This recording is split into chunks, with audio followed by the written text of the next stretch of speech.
Welcome to Crash Concepts, where the economy, energy, and the environment are explored. Up next, fresh ideas and insights into the factors that are driving the world and shaping your future. Presenting information you can't afford to live without, here's Chris Martenson. Welcome. It's Friday, March 18th, 2011, and today we're talking with longtime ChrisMartenson.com member, Dogs in a Pile, although his friends call him Rick. His knowledgeable posts have long been valued by the community here, but never so much as in the past week, when he has posted some of the most useful observations and explanations of the nuclear situation unfolding in Japan, perhaps found anywhere on the internet. Rick is an expert in the nuclear field. He's a retired Navy officer with over 20 years of experience, most of that on nuclear-powered submarines. He's a certified nuclear engineer, which means he's certified to operate, maintain, and oversee nuclear facilities. He also has extensive expertise on nuclear weaponry. I've asked Rick here today to help clarify and demystify the haze of incomplete and erroneous information circulating in the media all this week. Hopefully, after listening to this interview, you'll have a better sense of what nuclear power is, how it works, what's likely happening at the Fukushima reactor in Japan, and what you should and shouldn't be concerned about right now. Welcome, Rick. Thanks so much for joining us on such short notice. Glad to be here, Chris. So, can you tell us about your background as a nuclear engineer? Sure. Briefly, just coming out of the Naval Academy, I selected submarine service as my community to serve in. You have an option of serving in either the air, surface, or nuclear power field. And I went submarines, then went through a year of extensive schooling, which was 6 months of classroom that worked out to about 650 credit hours equivalent. So it was pretty much a focused, concentrated effort in the pertinent areas: core materials, theory, thermodynamics, heat transfer, water chemistry, radiochemistry, electrical engineering, mechanical engineering, the whole gamut that would apply. And that was over a 6-month period. Then we are sent off to a prototype, an actual operating reactor plant, where we qualify as an engineer to oversee the operation. And you basically have to have a detailed knowledge of every system that it takes to operate the plant, so that you can correctly and ably supervise the workers that are operating the plant. Then you get sent off to your first ship, and you essentially repeat the process. Most guys go to a different type of reactor plant than what they qualified on as a student, just because the Navy has several different types of prototype plants and only a few types of propulsion plants on the boats. So then you qualify there, and you just essentially reinforce that over your career. And depending on the specific job you're assigned to, you're going to be given the responsibility to run a division of guys that support the operation and maintenance of the plant, whether it's the mechanical systems, the electronic systems, the chemistry, whatnot, or the auxiliary systems. And then you operate the plant. Right, and so they train you obviously in how to run it during good moments, and I assume you train for accidents as well. We actually spend probably a third of our time in a drill scenario. And they do the same thing at commercial plants. Obviously they can't have the downtime because they're there to produce electricity. So operating a commercial power plant, you have to have that continuous operation at power. The submarine world, the operation of the plant is much more transient. You're under different operating conditions. You may be operating at lower speeds, at lower reactor powers, and then as you increase speed and you're driving the ship around, at higher powers. But there's just a little bit of a dynamic there that commercial plants don't see. We produce the power for both electrical power generation and propulsion. Mm-hmm. We produce steam for propulsion, and all of that is interconnected, and it's just another element that you have to understand. It's, in theory, it's no different than what the guys at a commercial plant are doing, the different dynamics. But we drill extensively. Each watch team will usually get about 4 to 6 hours of hardcore drilling a week. And, the entire crew is drilled, and we're talking about a minor drill like an instrumentation problem all the way down to flooding in the engine room, a compounded casualty that shuts down the reactor, and then how you have to respond to that. And in addition, it's related, but it's not necessarily nuclear power. Because of the generation of contaminated material and radioactive waste, we also do quite a bit of drilling on what to do in the event of a radioactive liquid spill or a fire involving radioactive material, and it's just how you have to go about combating those types of casualties. Much like what the guys and gals at the civilian plants are going through. They have an extensive qualification process that also includes drilling in both casualty and normal operating scenarios. Right. So the operators certainly at the Fukushima plant, they're like all operators. They've been through extensive training. They've been through disaster modeling. They've been through their scenarios. They've done all of that. Tell us about what you think probably happened. So Friday, this enormous earthquake strikes. A tsunami comes ripping through. Tell us about what those first moments are like for them and what they were probably doing. And hopefully that'll give us some indication of what state the reactors were in when they started to go. We heard about the trouble later in the week on Saturday and Sunday. Well, it's my understanding that 3 of the 6 plants were operating and 3 of them were in a maintenance shutdown. That's just based on what I've been able to pull out of the news. But they operate separately. I'm sure there's some interconnectivity with some emergency fill systems. I'm guessing here, but I could imagine that at about 2:46, they were sitting just basically doing nothing except monitoring their panels, monitoring their instrumentation, and making sure that the plant was operating as it was intended to operate. Reactor power plants are not very dynamic unless something is happening. So nothing is going to just come along and change power levels. So monitoring your instrumentation, you sit there and you watch it, and it's just like you're driving your car down the road. You periodically scan your instrumentation, make sure that you're getting enough electrical output, make sure that your coolant temperatures and oil levels are. You just watch and make sure that nothing surprises you. Yep. So here they are, they're sitting at the panels, and the earthquake starts. Well, everybody knows that Japan's in the ring of fire, so an earthquake in and of itself probably starts out as, okay, here it comes. I wouldn't say that you ever get used to it, but you probably get a little bit, skeptical. All right, this one's going to shake, and the expectation was this is nothing out of the ordinary, and it'll shake and it'll end soon. Mm-hmm. I'm certain they have protocols in place that if they have a seismic event, if they have an earthquake, that you have to go and do visual inspections of piping systems just to make sure that everything's okay. Well, then about 30 seconds into this, they quickly realized that this was not a normal event. I've seen reports that said the reactors were automatically shut down.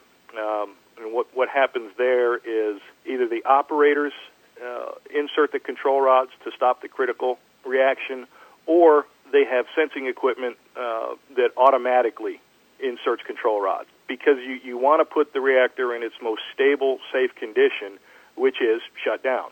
The problem is it's much worse if you can't get the reactor shut down. So that's the first step, placing it in a shutdown condition. Then the immediate concern would be, okay, what's going on? This was a big quake. A lot of stuff got shaken around. Checking instrumentation, making sure that all the systems were operating as they were intended to. And at this point, the commercial power plant produces site power. It produces its own power, and that's what you run your pumps with. So there was the emergency procedures were broken out. Since the reactor was shut down, it's no longer producing steam, it's no longer turning turbines, it's no longer generating electricity. You have to shift to an alternate supply. So the emergency diesel generators they had on site started up and were providing electricity, and their pumps were continuing to run. They were continuing to circulate cooling water through the reactor and removing decay heat.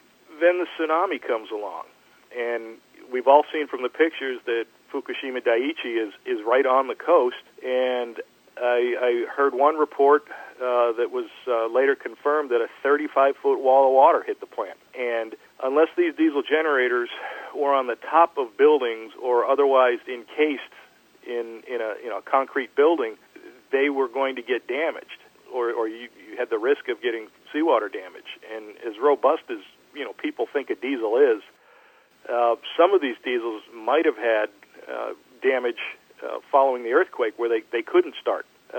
There's a lot of redundancy in the system, so if one diesel generator will run all your electrical needs and electrical loads, you probably have three. In the event one doesn't start, or as you have to periodically shut them down and take them offline to do preventive maintenance. So we don't really know the extent of that yet, whether or not all the diesels were running, or some of the diesels were running, or none of the diesels were running. But the reports I've seen and I've heard was some diesels were running for some amount of time when the tsunami hit, either through destroying the electrical distribution that came into the plants or the diesels themselves. They lost that ability to power the pumps. I got an email from somebody in the region who said that the news report they had gotten was that they have two redundant electrical switching substations, so the diesel would feed into those, and then these redundant substations would then parcel that electricity out to pumps in other places. Those were apparently located in the basement, both of them, and they just got destroyed by the tsunami because of the seawater effect. So I heard that was part of the catastrophe as it unfolded. Okay. Well, then we got reports that they were having problems with the diesels, either them working, them making electricity, or the electricity being distributed, which would be consistent with what we've seen.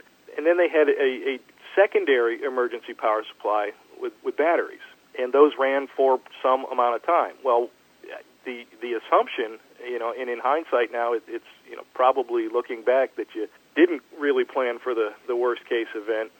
Once the battery was depleted, that was it. The pumps had no power, and unless the plants have inherent natural circulation heat removal design, they're going to start to heat up. So you have three things happening. You have an earthquake, you have a tsunami, and then that it causes loss of power, and then your three levels of power generation are now gone. You would imagine that the tsunami wiped out external grid power, or at least the ability to get it to the site, because I'm sure they have the capability to tie in and get electrical energy from another source. But with the extent of the damage that we saw, I'm sure that substations were just destroyed.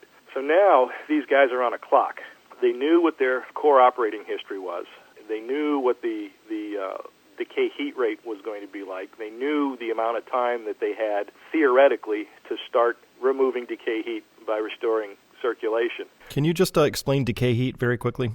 Decay heat is, without going into a detailed discussion of fission in general, when you have fission, you split a nucleus of a fuel particle, in this case uranium. It splits into two other particles, and it releases neutrons. And the neutrons go on, they populate through, and some are absorbed, some do nothing, some hit another uranium nucleus or a fuel nucleus, and it generates. And under the right conditions, you produce a steady-state neutron population that continues to propagate and produce the heat that you need to produce the steam. Well, in that process, when these fission products result, they themselves are radioactive, and they will undergo a decay process, either a beta or a gamma, or in some cases, a lower energy neutron decay. But this will happen for some time. They'll have a half-life, and depending on what the radionuclide is, it has to go through that decay to get to a lower energy state. It's that process of fission and the ejection of these different radioactive particles that continue to generate heat, even though the critical reaction is shut down. You may shut down your neutron generation, but you're going to have significant beta and gamma decay within these fission products, and the decay of just the activated components of the fuel and the fuel assemblies that are within the core.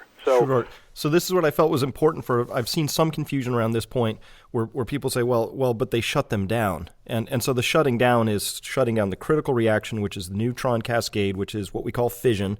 But even once you stop that and you've got all the control rods in place, there's still these residual processes where things that have been bumped around still have to decay themselves. That decay heat is what they were struggling to get rid of all this week. Is that right? Correct. Okay. Correct. And that's not an insignificant problem.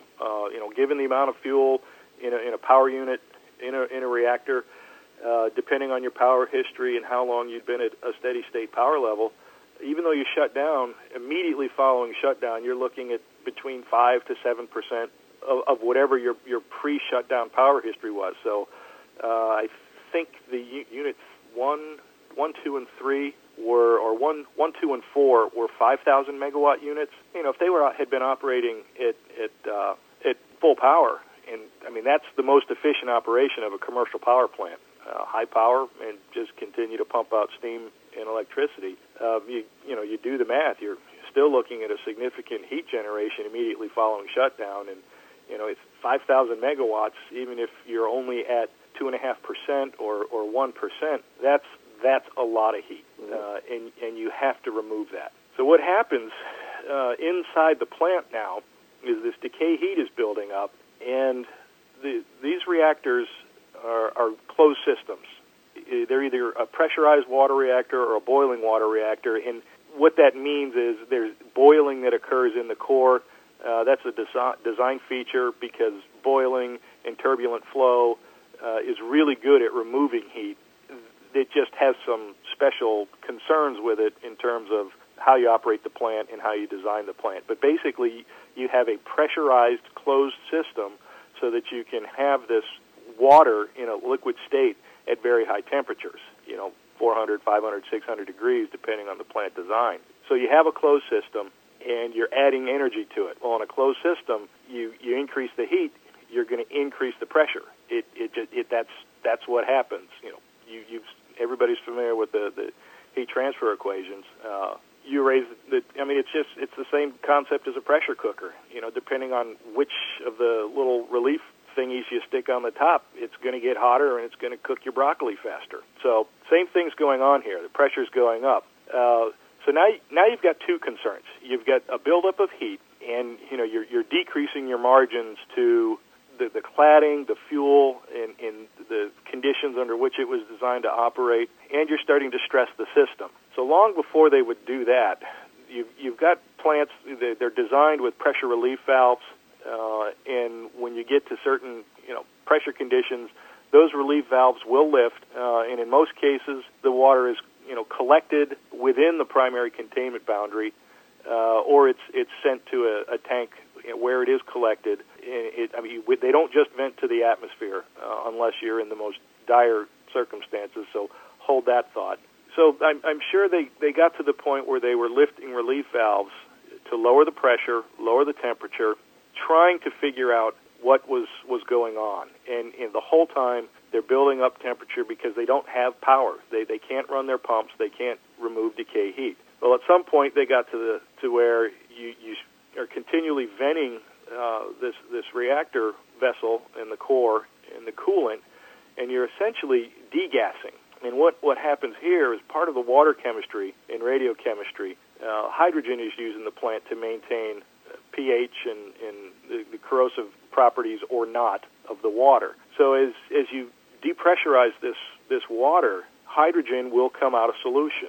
And under normal operating conditions, that's a very controlled procedure. You degas, the hydrogen comes out, and you either, in our case, we just bubbled it overboard, subject to geographical constraints and proximity to land, but very controlled procedure. We got rid of it. But if you're doing this as your only means of pressure and temperature control, you're going to start to accumulate hydrogen. And as we saw, there were explosions. And it was pretty clear right off the bat that the only source that it could be was an accumulation of hydrogen. And that was pretty consistent. I think the situation inside the plants was a lot more dire than we were getting news on. And I would also expect that. It'd be nice to be sending all this information out there, but it's not helping the guys in the plant. They probably had notification protocols for their emergency response and disaster response. But we're talking about a normal, the only event is an event at the reactor plant type of situation, and that was not the case. You just had a 9.0 earthquake and a tsunami, so whatever disaster relief and emergency response was going on external to the plant was absolutely swamped. So it's possible that a report came in and was lost. Who really knows? Hopefully a lessons learned critique will happen afterwards, and what can we learn from this? But I'm sure those guys knew that it was bad as soon as they saw that they had no electrical power to run their cooling pumps. So now they're venting, now they're degassing, now they're accumulating and concentrating hydrogen, and there's no doubt in my mind that these guys just sat there going, we know what's going to happen, we have to vent, and then we saw the subsequent explosions. So, at this point, they still haven't had any flow restored, so that your concern becomes the integrity of the fuel assemblies. And at some point, you're just going to exceed the temperatures at which they were supposed to operate, or the range of temperature they were supposed to operate at. And now you start having blistering as you start to accumulate fission product gases inside the fuel matrix. You'll start to get buckling and bubbling and cracking of the fuel assembly. And in certain cases and conditions, they can get hot enough where they'll actually start to deform and melt, and hence meltdown. Now, I assume this is because the water level has dropped below the top of the fuel assembly in some way because of all this venting we're doing. Every time we vent, we're clearly losing some fluid one way or the other. Without the ability to add makeup water, when you vent, you're losing water level. But actually, the reason why you're venting is because you've drawn a bubble in the core. You've boiled away the water in the core. So probably, at some point within a couple of days, if not less, I'm sure they had bubbles in the core. Now, fortunately, it was a pressure or a boiling water reactor, so it was designed to have some portion of the core uncovered, probably the upper portion, and the fuel assemblies there are constructed so that the upper parts of the fuel rods have less fuel in them just because they're going to be uncovered or partially covered or subject to a steam and water interface. But they're losing water level. And now you've got the risk of hydrogen accumulating in the top of the core, like what happened at 3 Mile Island. Fortunately, that was contained within the primary boundary inside the pressure vessel or the core pressure vessel itself that we know of. So we just don't know. My guess is these guys were their first steps were to vent within their primary containment boundary, and once that got full, or they reached either temperature-pressure relationship inside their primary containment or hydrogen levels, they had no choice but to start to vent into secondary containment, assuming that they had some form of secondary containment, which would be consistent with what we've seen with the diagrams and the reports that have come out. So primary containment, they've got a big steel 5.5, 6-inch thick steel vessel. That's our inner pressure cooker. Then secondary, there's this big concrete thing that looks like an upside-down light bulb, the torus and all that, And then there's the outer building, right? So when you're saying we're venting at this point, I assume you mean they're venting between the steel container and into that first concrete primary containment vessel. Right. Without knowing the specifics of how that plant was constructed, I can only go with what we had. Mm-hmm. We had a pressure vessel in a primary system that was inside a reactor compartment. So the primary is the first containment boundary, and then the reactor compartment on the submarine is a secondary containment boundary. Right, but then hydrogen had to get out into what we might call the tertiary or the third layer, right? Because that's what we saw with the first reactor 1 when that blew up. That was a hydrogen explosion somewhere between the concrete and the outer building. Right, and I'm sure at that point in the progression of the casualty, they didn't start venting to that boundary until it became absolutely necessary. You could have started venting to atmosphere almost immediately, but you've got to weigh the, how much radioactivity do we release to the environment versus the expectation of when we might be able to restore cooling. So that's not what you're going to go to first, starting to vent directly to the environment. You're going to vent to the most contained boundary first, and then the next one, and if you have a third system, then you're going to go there. Well, at some point, hydrogen ignites, and it did, and that first explosion we saw on Unit 1, and then the really high energy explosion on 3, which, I hate to speculate. Please do. That one looked different to me. What are your ideas there? It was they either got to the point where they were pinning relief valves shut and allowing temperature and pressure to go above whatever the design limit was for that boundary, or you saw a breach of that primary concrete boundary, because you actually saw chunks of concrete getting thrown up and out. My guess is that's probably what it was. Is they actually broke the boundary, that inner boundary, whether it's their secondary containment, or that's probably what it was. You see these the pictures where you have this big concrete dome. That's what I think happened. Yeah, it was a huge amount of material, and just by eye, it was ejected 600-700 feet into the air. That's a pretty high energy explosion right there. And that could be the cause of a couple of things, or a combination. It could either be because the same mechanism of explosion, a hydrogen explosion, occurred at a much higher pressure, or it was something else. And I think what happened is they had a higher pressure, and when the hydrogen ignited, you just need that first little stress crack in the concrete, and then the whole thing rapidly depressurizes from there. And that there was just so much energy behind that. It had to be because the initial pressure condition inside that boundary when the hydrogen ignited was higher, and it let go.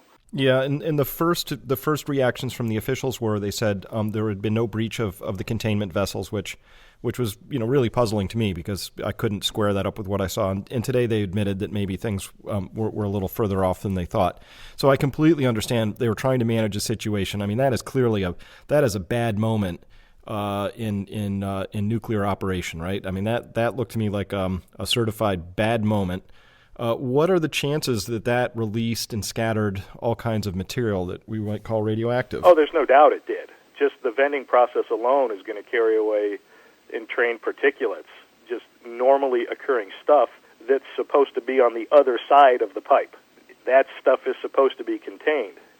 But when you vent, now you're introducing that into a place where it's not normally supposed to be, maybe under a casualty control situation. But when that thing exploded, the first two things that came to my mind was that had to be an inner containment boundary, maybe not the primary itself, but that dome, that concrete dome, if that's how they were constructed. So it was a big explosion. It was not like what we saw before, and because of that, what damage to support systems, sampling systems, charging systems, makeup water systems, could have possibly breached the primary and now allowed water to leak. And 600-degree water is not going to stay water for very long. When it hits the atmosphere, it's going to vent. And almost right away, we saw continuous plumes of steam as systems were draining out. So, now you've got a compounded situation where you're releasing particulate into the atmosphere, so you've got an airborne issue. You're depositing this stuff all over the place, so you're going to have a general radiation issue from the contaminated material. And if you're uncovering the core, you're losing shielding potentially, and you've got all kinds of issues with where this stuff is going and what's happening. Not to mention what you've got elsewhere in the building, and that gets us to these spent fuel pools. If the cores get exposed, just before we move on to the spent fuel, because that's really the issue I've been focused on for a while. But so if they have a core, like in reactor 3, just speculating for a moment, they lost their primary concrete containment vessel, but inside that is the reactor core in its containment vessel. Assuming that's been breached in some way, what are the options then? What do you do at that point? It doesn't sound like there's any possibility of turning on a pump and covering it.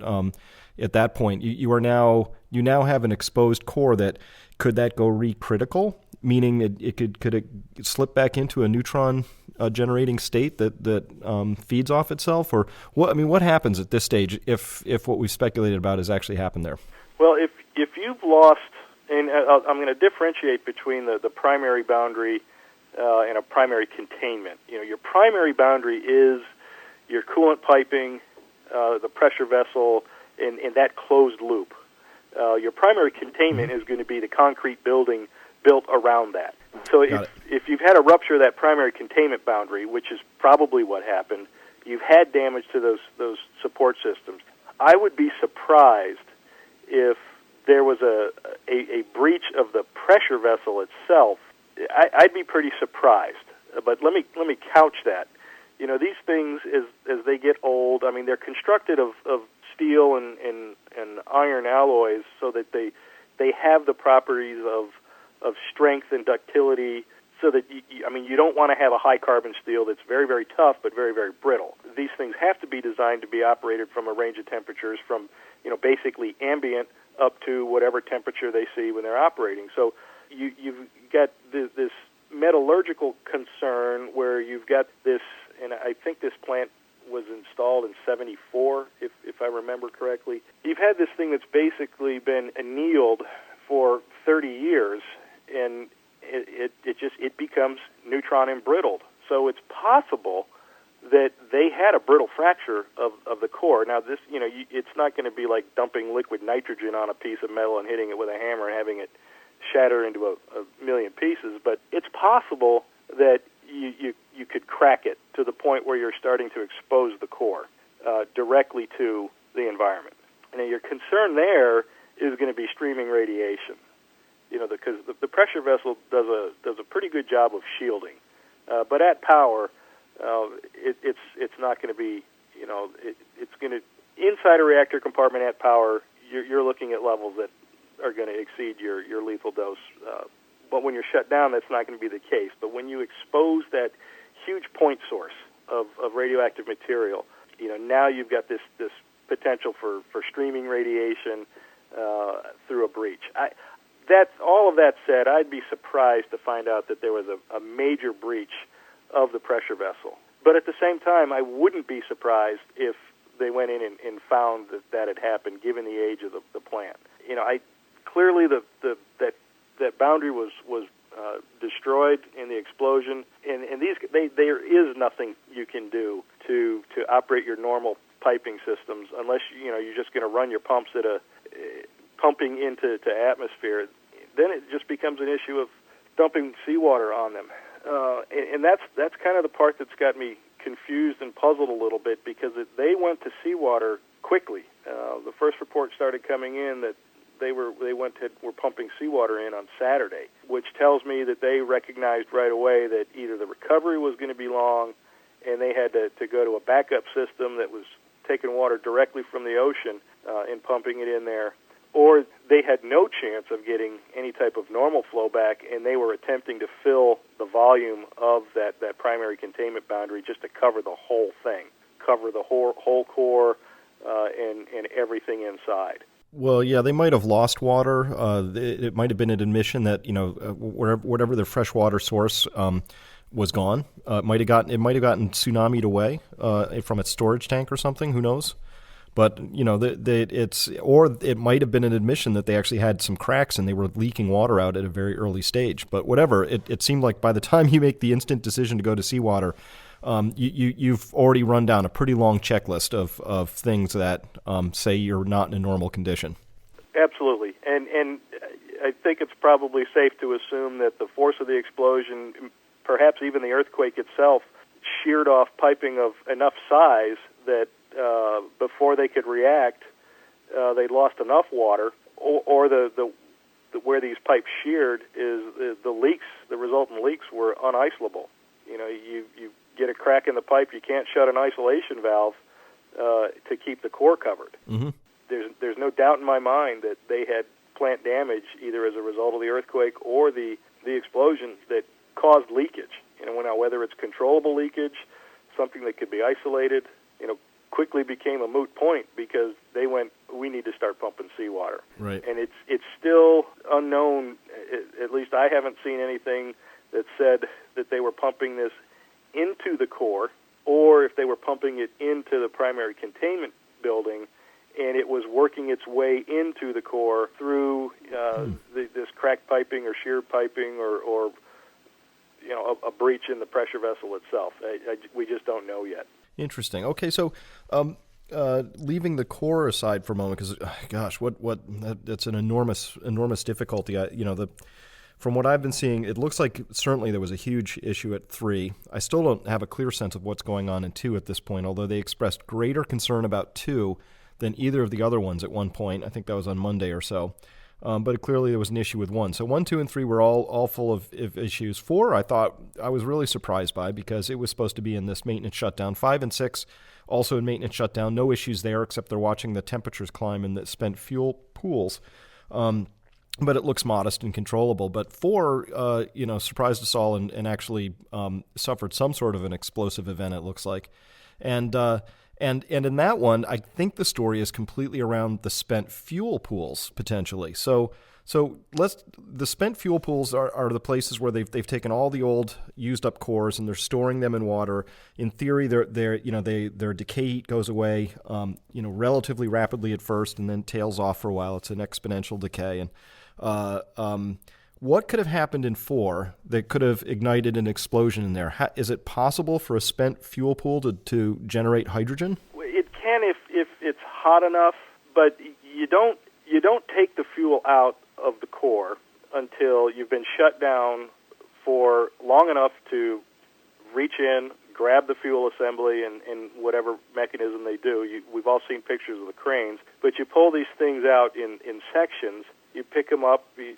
They probably have something, a fuel handling container is what we had. You just pulled the fuel assembly up into that, and then you transferred it over to these spent fuel pools.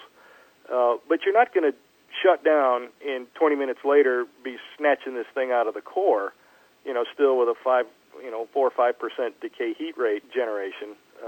You're going to shut down. You're going to get to a couple of days into this thing, and subject to procedures that have been developed and refined over the years. This is how you do a refueling.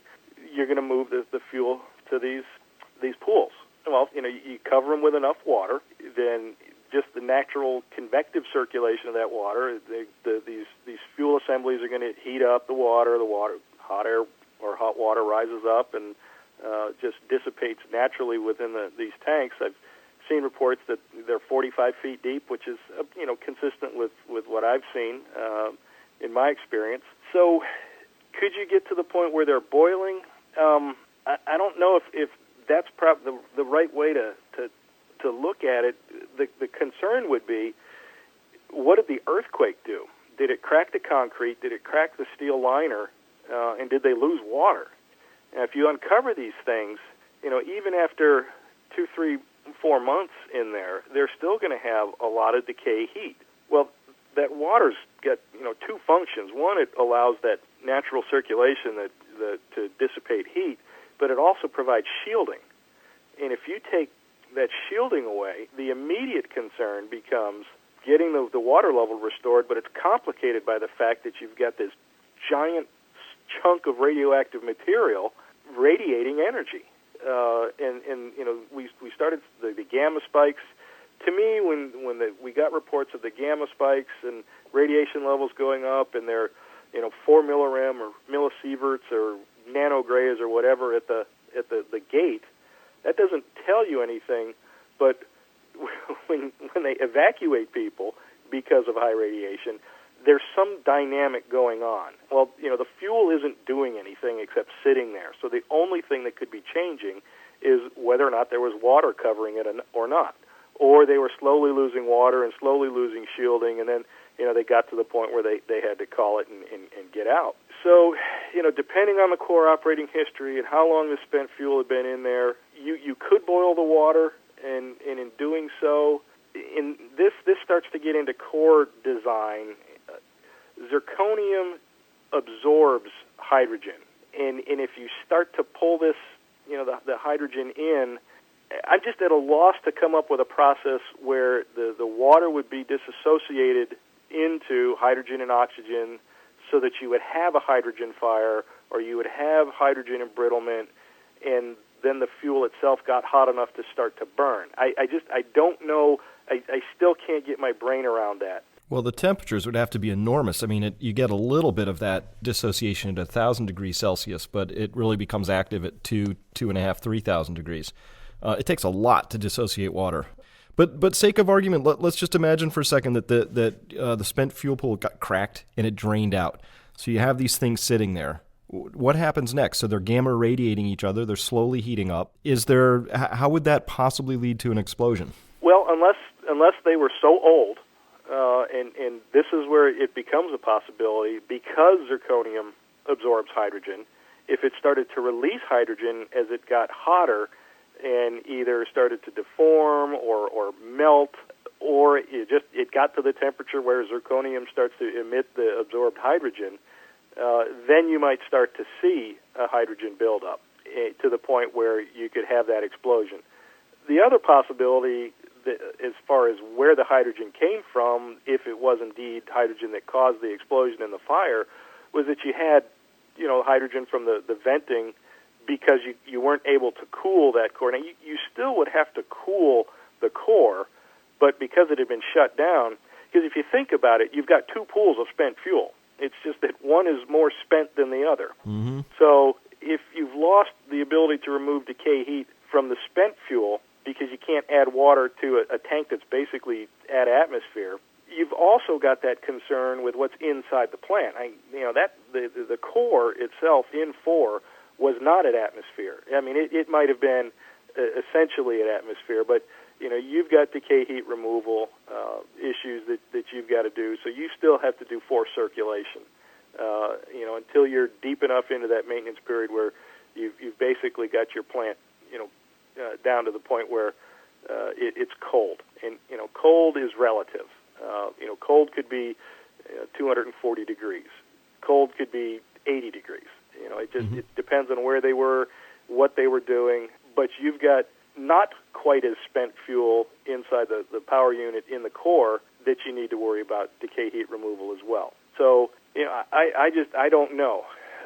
But as far as, criticality occurring, they use water to moderate the fast neutrons down to thermal energies to sustain the critical reaction. So without water, I can't foresee a circumstance where you would have a critical event in spent fuel. They probably store these things with battens of neutron absorbers in the appropriate geometries.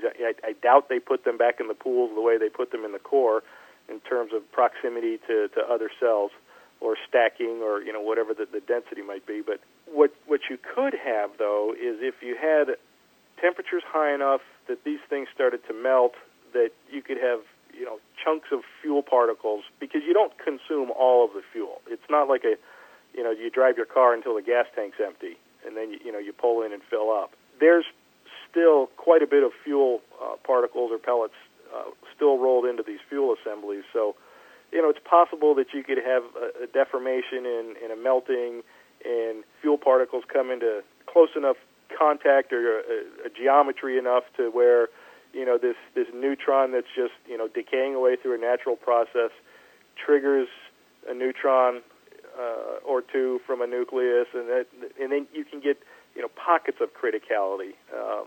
That theoretically could happen, but I think whatever happened inside of 4 is still very unknown. Yeah, I've heard some speculation that said, well, they'd been really racking and re-racking these things because, they were juggling them to try and squeeze a few more in the pools, because just like here, they didn't have any real good long-term place to put these things, and the reprocessing facilities, could only handle so much. So they were racking and stacking, and you could imagine them saying, okay, this is about as tight as we can get everything in here safely. And then you have this thing called a 9.0 earthquake, which, guess what? It might alter your geometries around a little bit. I mean, I know they build these things wonderfully, to incredible design specs, but it doesn't mean that the building doesn't shake. This thing wasn't isolated from the shaking. So things shook around in there. And so one speculation I read said, well, maybe these things kind of shook out of their normal geometry into some other geometry that wasn't so optimal, or maybe it was optimal if what you're looking for is an increase in its ability to heat itself up. And if that's the case, and even if it was just confined to within a couple of square inches or feet of that interface, now you're talking about temperatures and pressures and the radiolysis that produces hydrogen. So that is a possibility that happened to some extent. I just based on experience, it would take an incredible stroke of not luck, but just the right sequence of wrong things to happen. But it's a possibility, and we may find out that's indeed what happened. We don't know. The other thought, I know there were some reports that said it was a fuel oil fire, which makes sense to a degree. I know when our plant was shut down, we had all kinds of containment and stuff built and staging and scaffolding, and so you've got a lot of class alpha type fire stuff in there. And if they were storing fuel in there because either the fuel was irradiated or it was a mixed stream, that they stored in there because they were going to dispose of it as radioactive waste as well, and that ignited. I don't know. You could have had a whole bunch of hydrogen bottles and acetylene bottles up there. We just don't know. I almost hate to speculate, but in any event, it's pretty clear that they lost water. They uncovered the spent fuel. Now you've got this giant high radiation issue that complicates your casualty. So here you have no pumps, you have no electricity, you have no ability to get water into the core. The core is heating up. The spent fuel is now a giant radiation source, preventing people from going in and figuring out what's going on and what the exact conditions are within the plant so that they can formulate a plan to fight this thing.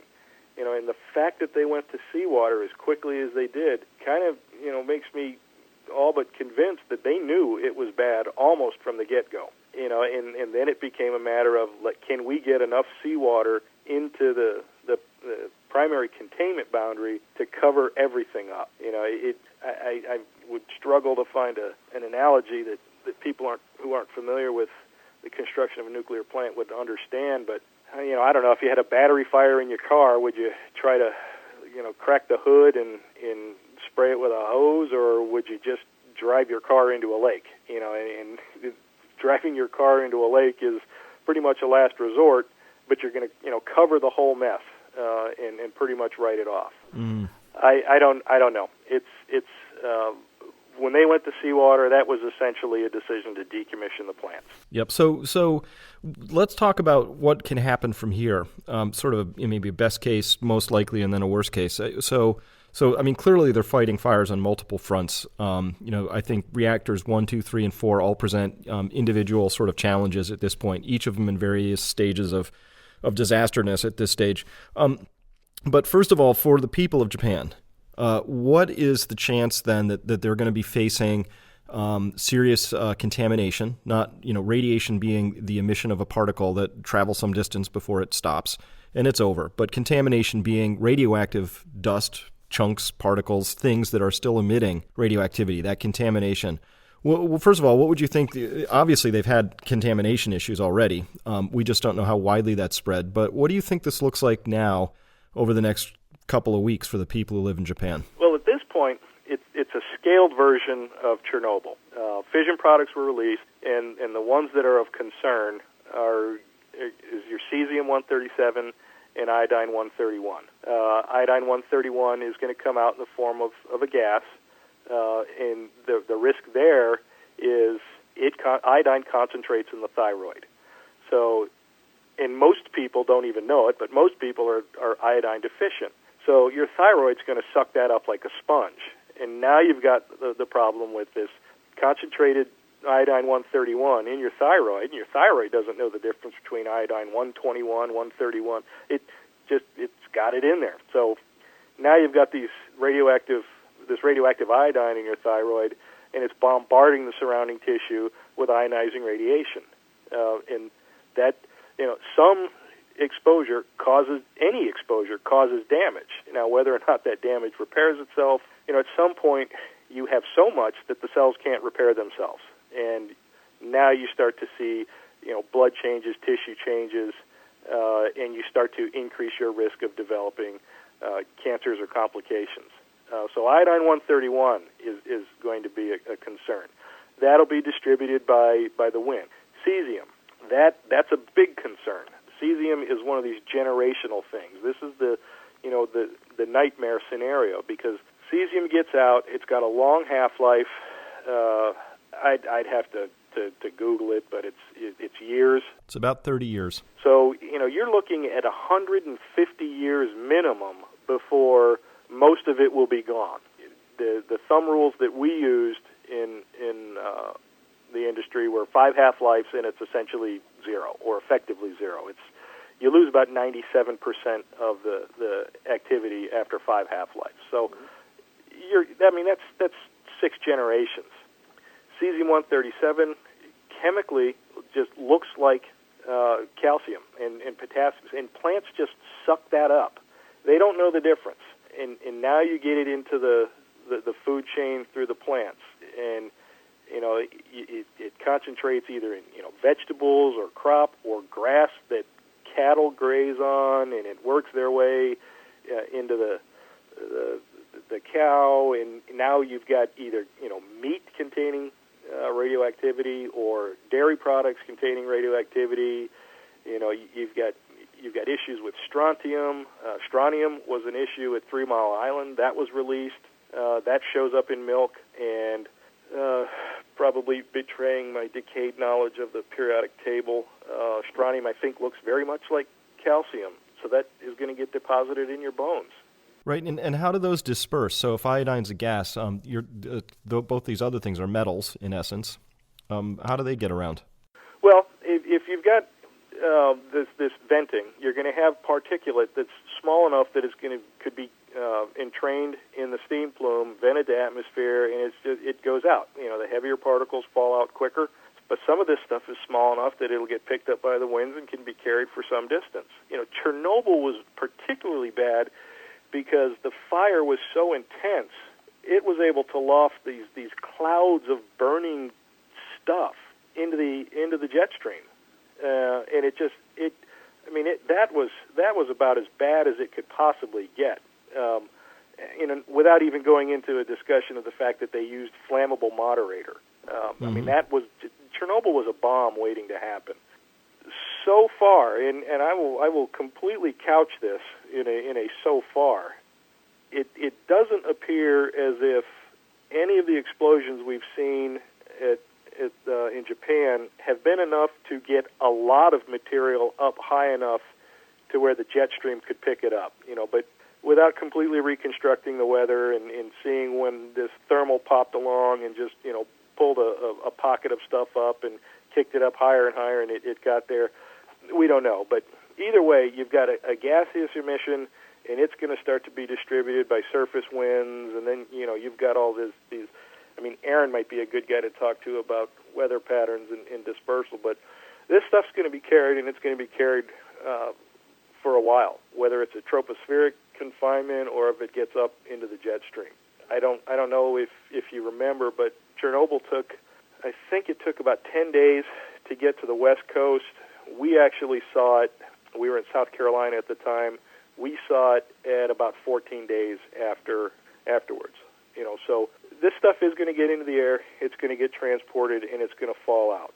So, depending on where it goes, what it lands on, and what the land is used for, you're going to have some concern. Now, at this point, based on what we've had so far, there will be detectable levels in the United States.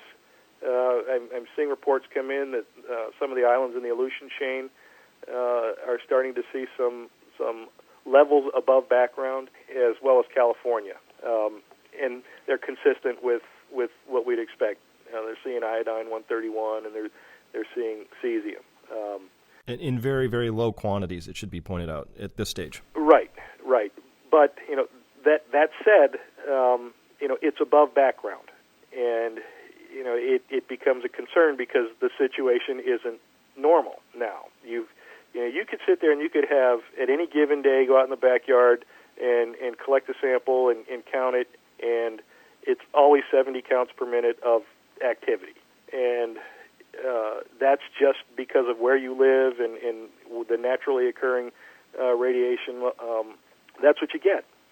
So when you start to see a departure from what you expect as normal, you want to attribute that to something. And we're seeing now that, there are very, very low levels that we expect to stay low, but we are seeing them. And that in and of itself is cause for some concern. Not necessarily running out and, consuming every potassium iodide tablet you can find. I don't know if you saw the report from the World Health Organization this morning, but worldwide they're getting reports of iodine overdose. Yeah, I saw that.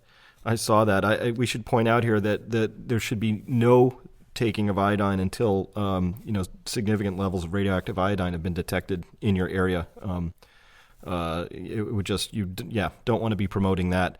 Well, it's you're balancing a risk. There's no doubt in my mind that the guys in fighting the casualty have already taken and are continuing to take radioiodine. Oh, sure. People in Japan probably ought to be doing that who live within certain boundaries. Absolutely. I know I shouldn't say that. All right, we'll skip that. We'll skip that part. Okay, so, as I look at this, though, my chief concern is we still don't really have any solid information about what's going on in those spent fuel pools or even with the cores, and I'm still struggling to find that moment where I can say, it looks like they have it under control. And I thought I had it this morning because I hadn't heard any new releases in 24 hours of them saying, oh my gosh, this is worse than we thought, or, new steam plumes we didn't know about, or any of that. So it felt like, the more time that passes without this devolving, the better, because, decaying and how it works.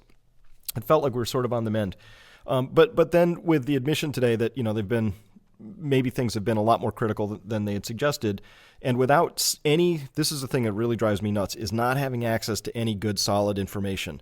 And I know my own government has probably done flyovers, and they've probably done sample collecting, and they have an isotope analysis, and they've actually measured radiation levels, and they've probably done thermal imaging so they know where the hot spots are, if any exist. All of that information would be really, really helpful, but we don't have that. So what do people do, when we have to operate in this sort of fearful boundary where we can look at it? We saw reactor 3 blow up violently, and just right away we say that wasn't good, right? What do we do when we're operating without information? What does a prudent person do in this situation, say, who lives in the Americas, West Coast? In Americas, I mean, that's from South America all the way up to the Aleutian Islands. That's a really tough question because it depends a lot on what a person's personal risk assessment and acceptance is. Being familiar with nuclear power in the industry and the dynamics of what happens probably makes you, I won't say skeptical, but when I get a report that they're detecting radioactive contamination in San Diego, through normal air particulate sampling, and you tell me what the level is and you tell me what the radionuclide is, I can say, okay, yes, statistically that has the chance to increase my risk at some point in my life, but based on my experience, I'm not going to worry about that. If you were to tell me that you had some iodine-131, I would probably go find my potassium iodide tablets, but I wouldn't take them. I wouldn't take them until, and you've got to balance that with the fact that most emergency response, they don't have any experience with this other than in a drill. So, local emergency response and disaster control people, unless you're, near an operating power plant, if this was up in Coos Bay, Oregon, I'm not so sure that they're going to be all over it, until it's time. So you've kind of have to have a tolerance level and a plan that, okay, they're starting to detect it. all right, I need to know where my stuff is. You know, there are people who the second somebody says iodine-131 in California, they're going to start chugging this stuff down like peanut M&Ms. And, you know, then there are people who are going to say, I don't even have a thyroid, so I don't care. And from an iodine-131 standpoint, you know, that's the right call. You don't have to worry. You know, you still have the radiation exposure from the other contaminated material that's coming, but you know, it's all about the levels. It's all about the specific radionuclide, and all of that needs to be factored into your plan. And your plan has to be flexible and dynamic and responsive. My suspicion is that information would break after it has already become a concern in terms of, ooh, these levels are too high. People should be taking this stuff. And maybe that's just the cynic in me, you know, in the general population not being familiar with the industry. So you've got to balance that, you know, erring on the side of caution against, you know, a reasonable course of action, but your plan has to be responsive, and you have to be thinking one step ahead. What am I going to do if now all of a sudden they tell me that there's a whole bunch of cesium out there? You know, do I have enough masks? Do I have enough, you know, duct tape and poly and plastic to seal up windows? Have I turned off my air conditioner? You know, that kind of stuff. You have to think about that, and you have to have your own set steps and levels of when you think you should take action. And really the best thing to do is to consult with local emergency response wherever you go. You know, to just look and see that you're getting, you know, 240 counts in near Yosemite is going to be different than getting 240 counts in San Diego. I mean, I would expect that just from natural radiation up in Yosemite. So what is it? If you're telling me it's radon, okay, so what? Tell me it's cesium-137, completely different story. Right. So we're down to monitoring at this point. We know there's some stuff. It's coming over. Some has already been detected. It's very, very dilute at this point.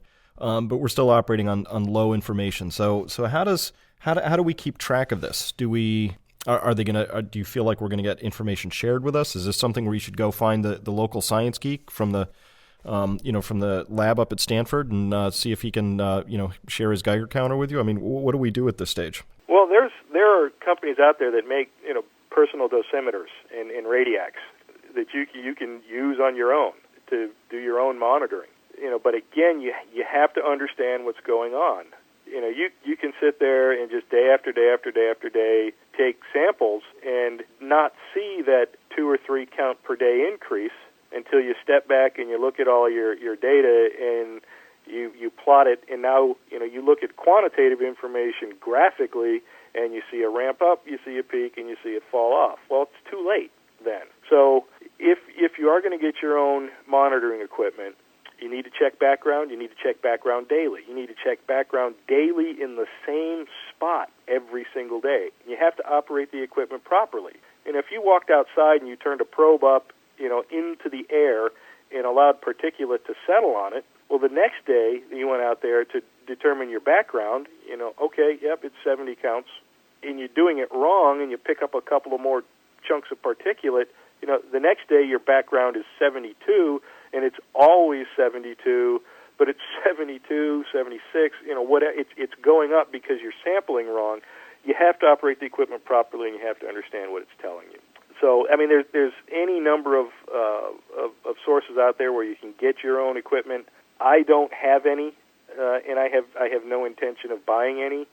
Just because of where we are in the United States, even though the number 10 most vulnerable reactor is only about 45 miles away, my own personal radiac isn't going to do me any good if Lake Anna were to have a problem. Lake Anna has a problem. I'm clearing out. You're just going to up and leave.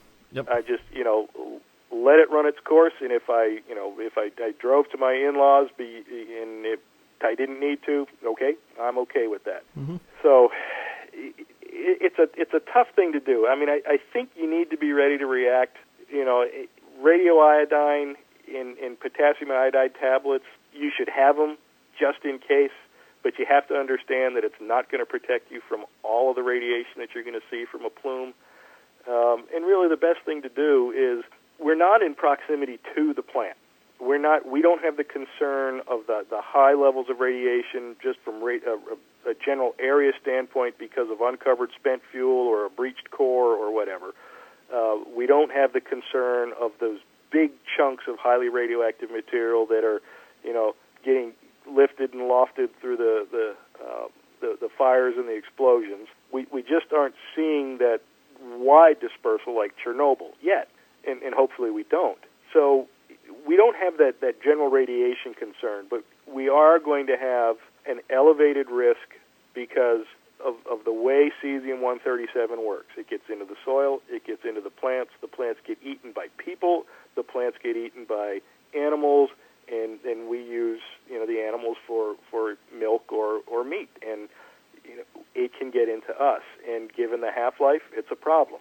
And so there is going to be a statistically measurable or determinable increase in risk. Very, very small, but it's going to be there. It's going to be a risk and something that we're going to have to factor in and deal with. I just don't think that the levels we're seeing at this point are really going to be anything to worry about. But if somebody wants to go and scrape, the top 3 inches of soil off their land and dispose of it, or get a big plow and turn everything under, as far as cattle and concentration into grazing ruminant type animals, those roots are so shallow that you can scrape the upper layer of soil off, dispose of it, and you'll get most of the cesium-137. Or if you turn it under deep enough, one, you're going to be able to shield just by getting it turned under, and whatever you plant back on top of that isn't going to go deep enough that a grazing animal is going to start picking up cesium-137 that the plant picked up through its root complex. That's one of the things that they did in Chernobyl. They just literally came in and scraped 6-8 inches of soil out everywhere and drove it in, to the accident site and dumped it there. Wow, I hadn't quite gone that far in my thinking yet. So, for a moment of levity and to consider our trading people who are listening to this, you're saying go long East Coast broccoli futures? Sure. Because this is not something I'd really processed yet. The idea that there could be enough fallout that bioaccumulation is a very well-known process, and cesium sounds like one of those things that bioaccumulates, meaning it's relatively dispersed, but nature in its infinite wisdom accumulates it for us through predator chains or through normal accumulation processes, because it mimics something that the body really wants and stores long-term, which is calcium. So we're going to have to track this very carefully. It's to me, the situation at this point in time, here we are Friday, March 18th, it's still developing. I don't know if this thing in Japan is going to drag on for another week, another day, another month. I just don't know at this stage because information's so hard to come by, but it's sure a mess. So I've got to leave it there. I really want to thank you for your time. It's just been invaluable to be able to talk to you with your experience. I am personally, my level of concern over it here in the Americas is still low, but I'm watching it very, very carefully because I just don't know what's going to happen next. Well, this is one of the things that I've been talking about, with guys at work and colleagues and old shipmates about this. This is something that could turn on a dime for, good or bad. We've seen for a couple of days this discussion about running in a power line that will allow pumps to get power. We don't know what pumps those are. My guess is they're probably emergency fill pumps that are going to take a suction on the ocean, and then either through temporary constructed piping or some jury rig, they're just going to start filling the containment buildings. The fact that they're still pursuing that causes some guarded optimism that they think they have a chance to do that, and that can get the situation stabilized. I'm not sure what the helicopter drops were for, and I'd be speculating at best. But it was they were either proofing the concept of using that as a way to get water into the building to fill the interior of the building with water and cover the core that way. I don't know. Yeah, those concern me because visually they looked horribly ineffective. If they got 5% of the water on target, I think that was a good drop. Well, these guys are not on any page of the book. I doubt. They're in the, all right, we have got to sit down and think, what can we try next? They're not in Chapter 7 of the accident response. They're past the book. I'm not going to say that they're winging it, because these are smart people. These guys know the industry, and they know the dynamics of it, and they know what they can try, but they just don't have a whole lot of steps left. And unless something changes drastically, I don't know. We've talked about what is the worst case. We clearly haven't had the worst case. It could get worse, because everything can always get worse. But I don't know that we're at a point where we can, even step back and breathe deep and say, I think we're in pretty good shape. I think things are stabilizing, but they're probably stabilizing as much because the plant is stabilizing itself, as it's being stabilized because of the actions that the workers are taking. I think I made the comment in one of my posts that when you see them start dumping sand and lead, that they have essentially admitted that they have nothing left to do, because that's what they resorted to at Chernobyl. And at that point, they're just, if they start dumping sand and lead, they're one, trying to knock the radiation levels back down so that they can, then slowly work their way in, assess the damage, and back the cement trucks up to start filling the whole thing up and making a giant tomb out of it. I think there's probably room for some guarded optimism, but you've got to understand that this thing could go south quickly. What happens if there's another earthquake and whatever temporary systems that they've got rigged up fail? What happens if there's another tsunami? What happens if you have a problem in a pool and these radiation levels spike again and you have to get people out of there? It's both fascinating and horrifying to watch. I agree. It's certainly more horrifying just because of the potential for what could happen, but at the same time, they're rewriting the manual right now on how this industry is going to go forward. And, the lessons learned coming out of this are just be very, very interesting. And who knows? Who knows where this is going to go? I'm not getting a whole lot of sleep because I'm just up consuming the news. And, the first thing I do when I wake up in the morning is check email and turn on the computer and television and just start bouncing around looking for information. And, like you, no news was good news. But, then you saw the interview with the TEPCO director, and that, doesn't give you a good feeling. No.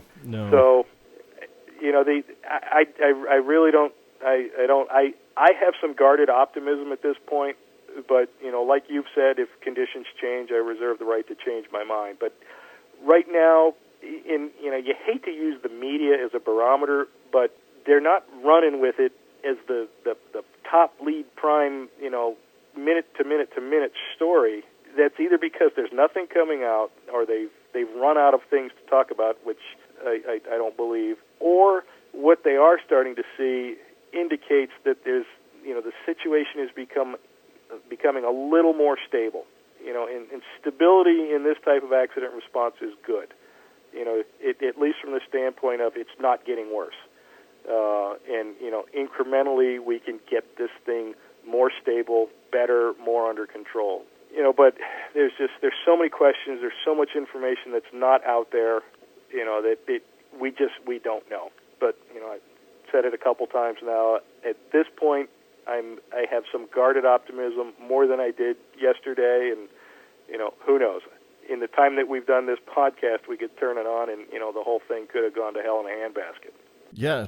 On that note, I better go check. It's obviously we're going to be keeping a very close eye on it. I have not been getting a lot of sleep either, and I'll be working all weekend, obviously, because this is one of the largest events we've ever been through in this sort of an accident.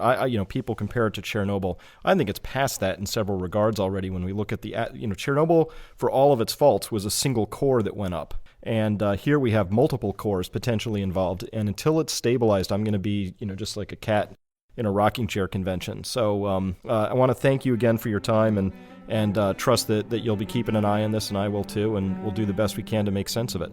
All right, my pleasure. All right. Thank you, dogs. Really appreciate it. Sure, Chris. All right. Bye-bye. Bye.